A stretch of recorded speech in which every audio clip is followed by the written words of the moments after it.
Et bonjour à tous, c'est Germain de Webax. On se retrouve cette semaine, comme toujours, pour le tutoriel de la semaine concernant PrestaShop.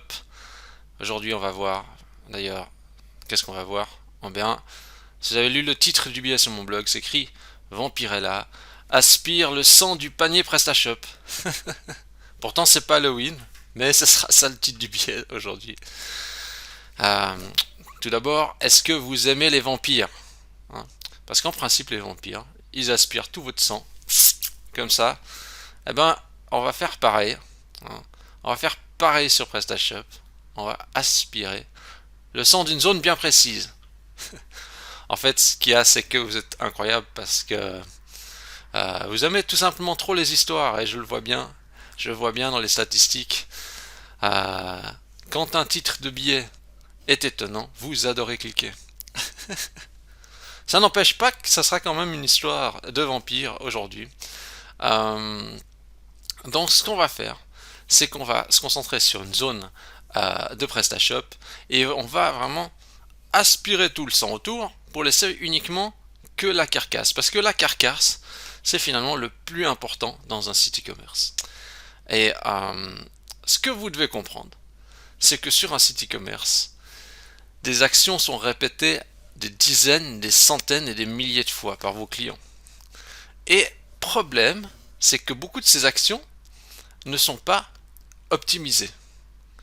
Donc en fait, ce qui se passe, c'est que le client, il ne comprend pas, il ne comprend pas ce qu'il est en train de faire. Pourquoi? Parce qu'en fait, l'expérience utilisateur n'est pas optimisée. Ça veut dire que des fois, le client achète, est en train d'acheter, mais dans sa tête, c'est confus. Il y a des moments, il se dit, ah, c'est pas clair. Il arrive, mais c'est pas clair. Et nous, notre but, c'est de faciliter ça pour que justement le client, il arrive plus facilement à acheter sur la boutique. Du moins, de fluidifier pour que dans sa tête, il se dise, oh, c'est tellement simple. C'est comme si vous aviez, je sais pas, deux pièces, un rond et puis un carré, pour les faire passer dans le truc des formes. C'est tellement simple, vous avez juste deux possibilités, hop, hop, voilà, ça rentre. Bah là, on va faire exactement la même chose. Et très souvent, en fait, on ne remet pas en cause le système PrestaShop, ça veut dire si PrestaShop l'a fait ou le fournit en standard, etc., ça veut dire que ça va être super. Ça, c'est une première approche, mais en fait, il faut remettre en cause les fonctionnalités telles que proposées par défaut.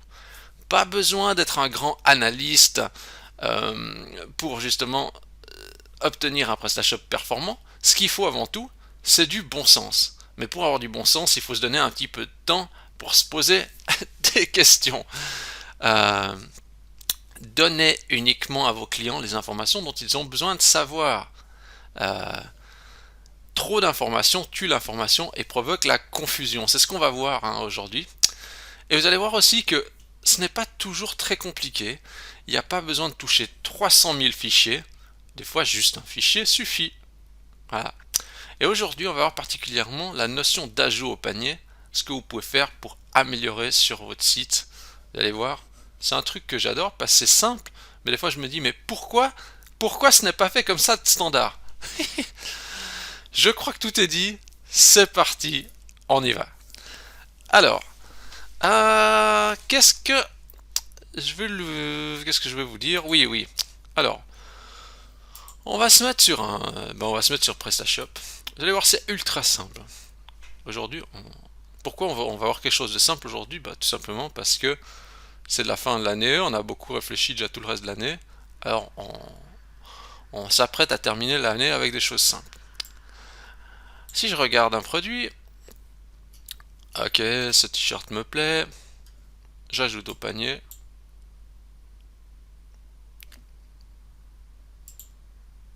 Vous n'avez rien remarqué de spécial. Est-ce que vous avez remarqué quelque chose de spécial? Pas vraiment. Il y a un pop-up qui est survenu, ok, c'était très bien, on a fait sur. Ok, c'est bien. Maintenant, on va faire quelque chose de différent. On va se mettre sur l'iPad. On est sur un iPad, très bien. Ok. On peut se mettre avec l'iPad dans l'autre sens. Ok. Ça donne satisfaction.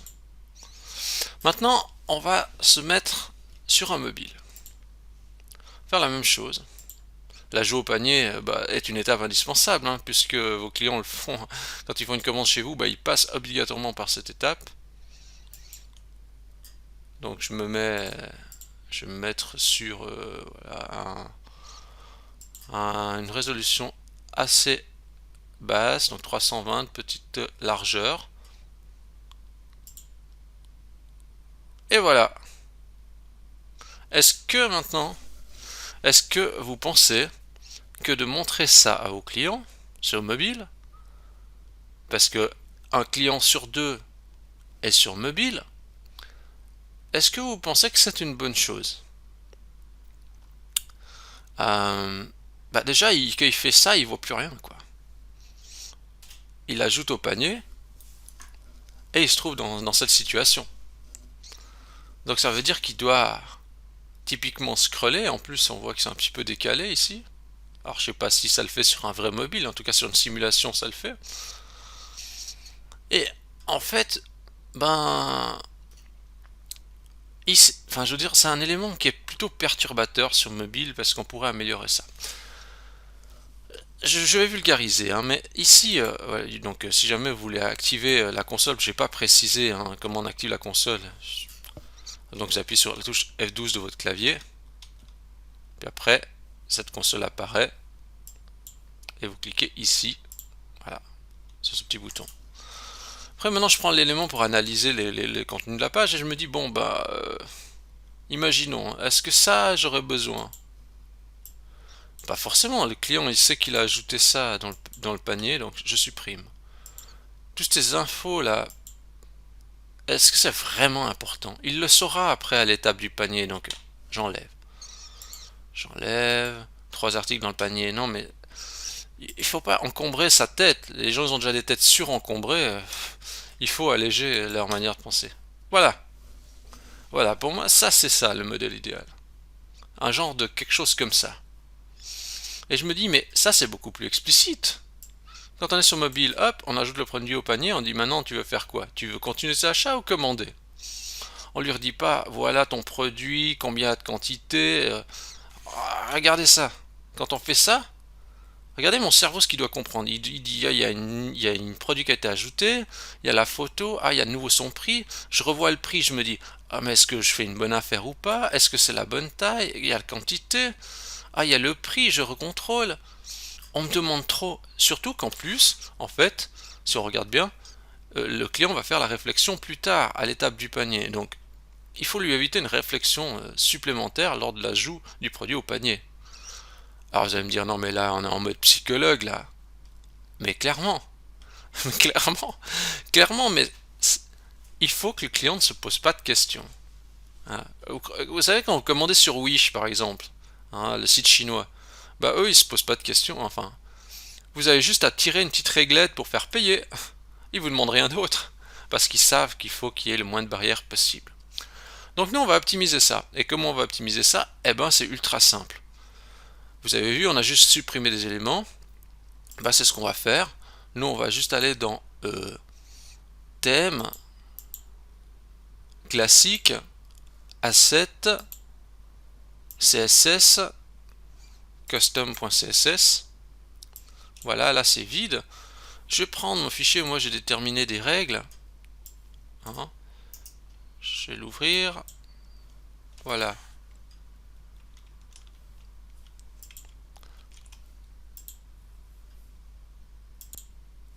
Bon, vous voyez, j'hésitais à vous enlever ça, mais en fait, je vais vous laisser pour le plaisir. En fait, c'est juste que vous voyez que quand je fais, un tuto, j'ai toujours un petit scénario. Là, je vous ai ouvert le scénario. Voilà. Alors, ok.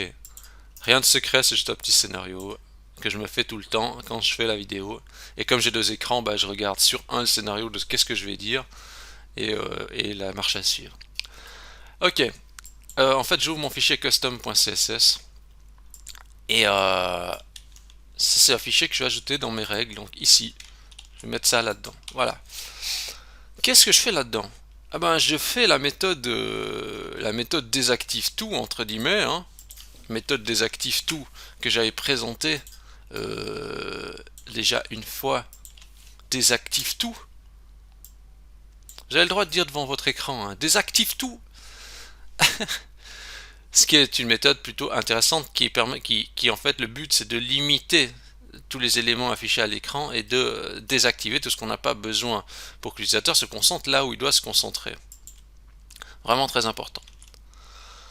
Bref, donc moi j'ai mis mes règles là-dedans et vous voyez en fait je fais surtout des display none. Donc display none, c'est-à-dire que en fait ce que je fais c'est que quand on ajoute un article au panier, je vais vous le faire. Moi j'ai fait comme ça. Donc j'ajoute au panier, ok. Je vais sur les éléments, donc je prends mon inspecteur ici et j'ai été regarder. J'ai dit bon, voyons, qu'est-ce que je veux masquer. Alors je sors ce que j'ai mis moi comme règle, j'ai mis quoi? Divide right. Voilà, bah j'ai dit par exemple, cet élément là, la partie là, je veux masquer.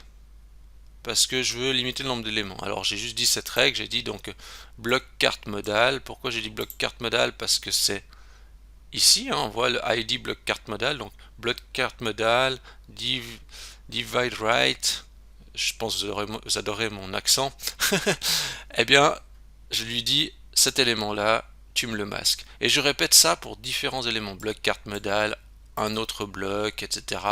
jusqu'à quand tous les éléments qui m'intéressent sont masqués. Maintenant si je recharge ma page, donc je vais dans l'onglet Network, je coche Disable Cache.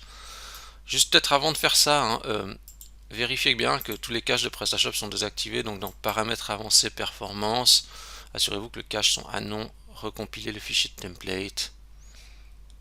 Puis là, tout désactivé. Hein. Donc je vais dans l'onglet Network Disable Cache. Toujours en appuyant sur ma touche F12 pour justement faire apparaître cette console. Hein. Je recharge ma page et j'essaie de répéter l'opération à nouveau. Regardez la différence. Maintenant, j'ai le bouton juste continuer mes achats et commander. Si je bascule en revanche sur ordinateur, j'ai quand même laissé comme ça. Mais nouveau, hein, c'est discutable. C'est discutable parce que moi j'ai mis appliquer cette règle, mais imaginons, moi j'ai appliqué que c'est la règle se mette sur mobile uniquement. Mais si j'enlève ça, puis je veux dire donc là qui dit la règle dit applique-toi un maximum sur des largeurs de 650 pixels. Mais si j'enlève ça, puis que je dis applique-toi sur tout, juste tester sur ordinateur pour dire. Hein. Si je fais ça, voilà, le bouton paraît un petit peu bizarroïde. C'est parce que j'ai tripatouillé, je pense, certaines règles. Je pense à cause de cette règle. Je vais juste enlever cette règle pour voir. Bon, là, après, il y aura peut-être les boutons à centrer. Mais on peut se poser la question de se dire, est-ce que c'est pas plus explicite comme ça? Pourquoi pas? Mais là, c'est vrai que l'optimisation qui m'intéressait, c'était surtout sur mobile. Hein. Donc, je vais juste remettre ma règle et recharger tout ça sur mobile. J'aime bien, j'aime bien. Vraiment, j'aime bien, parce qu'un client sur deux est sur mobile, donc il verra ça, donc ça, je trouve plutôt cool. Et qu'est-ce que j'ai changé? Bon, ok, j'ai masqué plein d'éléments, mais j'ai aussi fait ça, cette règle. Alors, ces deux règles-là sont intéressantes, les deux dernières. Si je les enlève, je vais juste recharger la page pour que vous voyez. Vous voyez, au début, le bouton commander, il a un vu. Alors, on dit produit ajouté avec succès au panier, avec le vu, ça c'est cohérent pour moi. Puis ici, on dit commander avec le vu. Pourquoi il y a deux vues? Vous voyez, en fait, ça c'est une action, ça c'en a une deuxième. Et commander, je trouve pas que c'est super explicite de dire vu. C'est pas une action qui est déclenchée déjà, c'est à faire. Alors, moi ce que je suggère, c'est que j'ai fait ça. D'abord j'ai dit, je masque le bouton, je masque en fait l'icône. J'ai fait une règle qui masque la partie matériel icône là.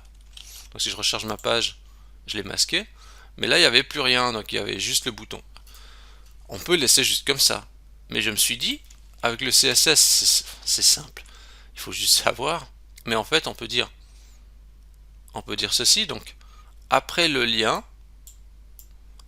ajoute, donc on dit dans le contenu, donc c'est avec la balise, avec l'attribut after, après, ben met un contenu, met une flèche. J'aurais pu écrire à la SDF, là, si je fais comme ça, regardez, bon là ça marche pas trop bien parce que c'est pas prévu pour. Mais je me suis dit, ah ouais, je pourrais mettre une petite flèche comme ça. Donc je dis après mon contenu, ajoute-moi une flèche caractère pour rendre l'expérience plus intéressante. Et puis du coup ça donne ça. Et je trouve que c'est beaucoup plus distinctif parce qu'on a ça qui dit ajouter au panier et la flèche pour aller à l'étape suivante. Ça, moi je trouve que c'est quand même beaucoup mieux que ce que je vois sur la plupart des sites e-commerce PrestaShop, clairement.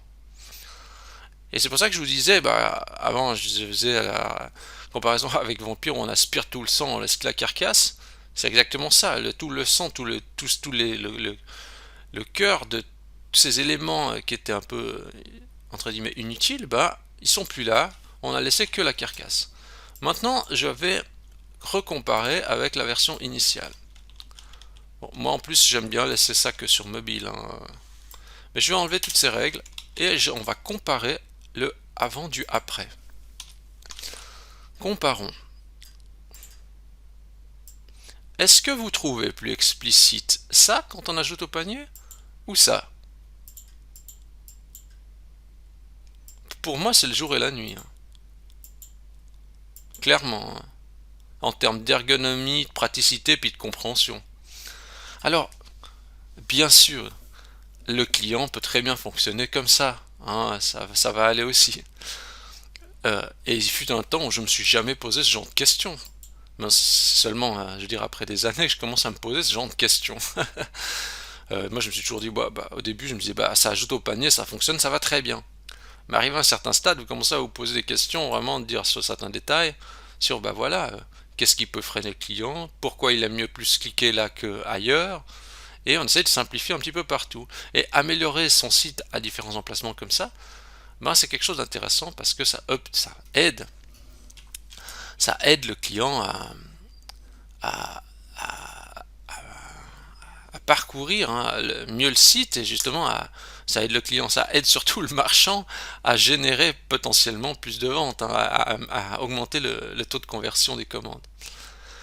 Donc voilà, c'est ça que je voulais vous montrer aujourd'hui, mais pas que, il y a un truc qui n'a rien à voir avec ce qu'on est en train de voir, mais que je vais vous montrer quand même, parce que vous voyez ici, on est sur une version PrestaShop 1.7.7.0, et en fait, c'est une nouvelle version de PrestaShop, et ils ont fait un peu une innovation, donc je vous montre quand même l'innovation, comme ça vous voyez, c'est qu'ils ont changé dans la partie processus des commandes, déjà on peut faire ça, on peut ouvrir, ici donc avoir les informations liées à la commande, donc plutôt intéressant parce qu'en fait on n'est pas obligé de rentrer dans la commande, je pense surtout pour voir les produits.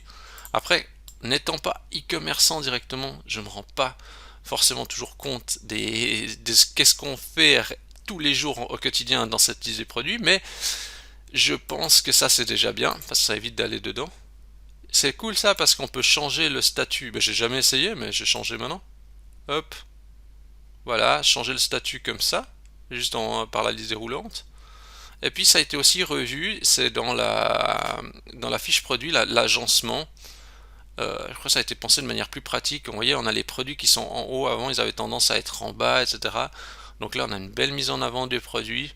La fiche sur la droite avec une vision tout de suite. Je veux dire, tous les éléments importants sont sur le haut, voilà.